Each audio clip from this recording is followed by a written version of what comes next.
Good morning to all of you. I hope कि आप सब ठीक होंगे। तो आज मैं आपके लिए लेके आई हूँ ब्रोंकाइटिस का नेक्स्ट जो पार्ट्स रह गए थे वो, जिसमें हमने करना था pathophysiology, sign symptom, diagnostic evaluation and इसकी मैनेजमेंट।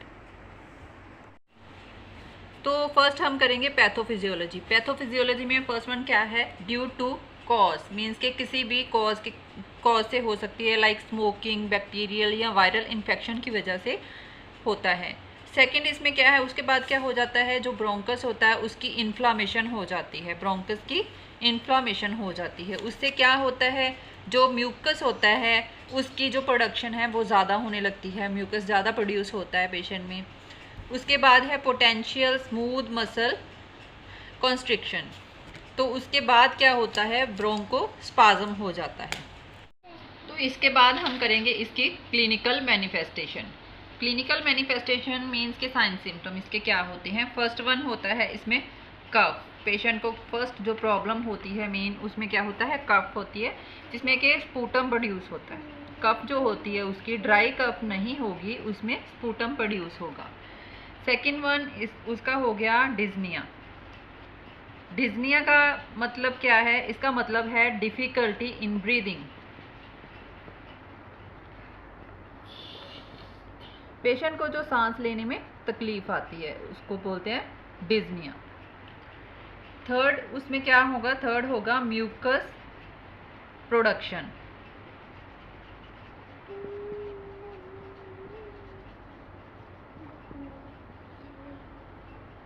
म्यूकस प्रोड्यूस होगा तो उससे क्या हो जाता है, एयरवे जो होता है वो ऑब्स्ट्रक्ट हो जाता है। एयरवे मीन्स के जहाँ से एयर जाती है वो नैरो हो जाता है, वो वाला रास्ता। उसके बाद जब प्रॉपरली एयर ही नहीं जाएगी पेशेंट को, उसको सांस ही नहीं आएगी, तो उसको क्या होगा, चेस्ट पेन होगा उससे। Next one is prolonged expiration.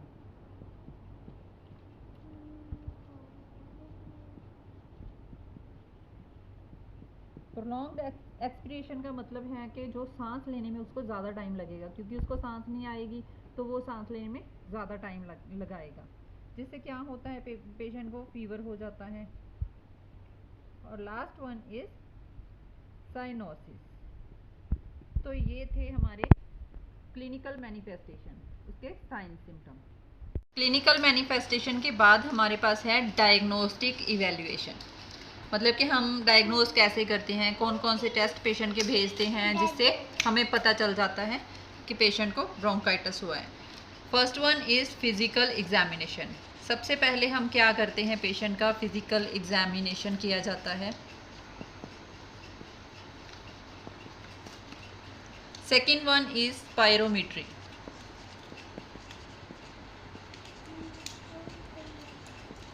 Spirometry क्या होता है, ये एक ना डिवाइस होती है जिससे हमें पता चलता है कि पेशेंट कितने फोर्स से सांस ले पा रहा है, खांस रहा है, उसको कफ आ रही है, सब कुछ ये स्पायरोमीट्री से पता चलता है। Third one is pulse ऑक्सीमीट्री।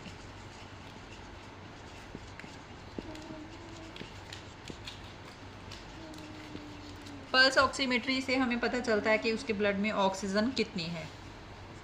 Fourth one is chest x-ray and chest CT. ये पेशेंट का किया जाता है। Fifth one is sputum examination.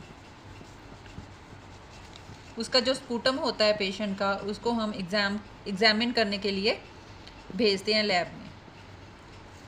And last one is blood test.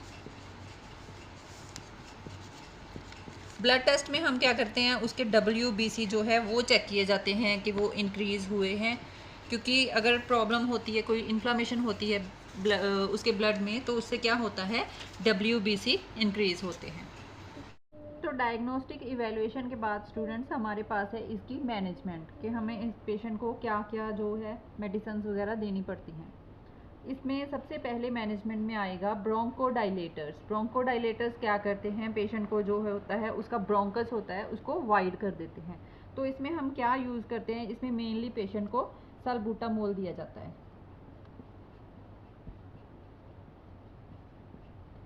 Second one is good hydration. Good hydration से क्या होता है, जो म्यूकस होती है पेशेंट की चेस्ट में, जो उसको जिससे एयर अंदर जाने में, सांस लेने में तकलीफ होती है, वो क्या हो जाती है, हाइड्रेशन से थिन हो जाती है। तो हम गुड हाइड्रेशन देते हैं पेशेंट को। Next one is corticosteroids. Corticosteroids हैं जो, वो क्यों यूज़ किए जाते हैं, वो जो उसकी इन्फ्लामेशन होती है उसको रिड्यूस करने के लिए हम यूज़ करते हैं। तो इसकी एग्जांपल क्या है, मिथाइल प्रेडनिसोलोन है इसकी फर्स्ट जो एग्जांपल है, methyl prednisolone.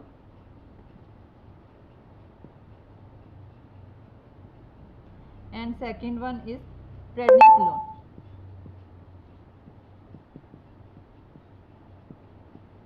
And last one जो हमारे पास होता है वो होता है एंटीबायोटिक्स। हम पेशेंट को एंटीबायोटिक्स देते हैं। तो स्टूडेंट्स, हमने जो ब्रोंकाइटिस जो हमारा चैप्टर है वो कंप्लीट कर लिया है, जिसमें हमने क्या क्या किया, इंट्रोडक्शन कर ली, उसकी डेफिनेशन, उसकी टाइप्स, जिसमें 2 तरह की होती हैं, एक्यूट एंड क्रॉनिक ब्रोंकाइटिस होता है, उसकी इटियोलॉजी कर ली हमने, रिस्क फैक्टर्स, पैथोफिजियोलॉजी कर ली, उसकी क्लिनिकल मैनिफेस्टेशन कर ली हमने, डायग्नोस्टिक इवैल्यूएशन एंड मैनेजमेंट। तो ये सारा जो कुछ है हमारा जो कवर हो चुका है। अगर आप लोगों को कोई और वीडियो चाहिए तो प्लीज़ कमेंट करके मुझे ज़रूर बताना।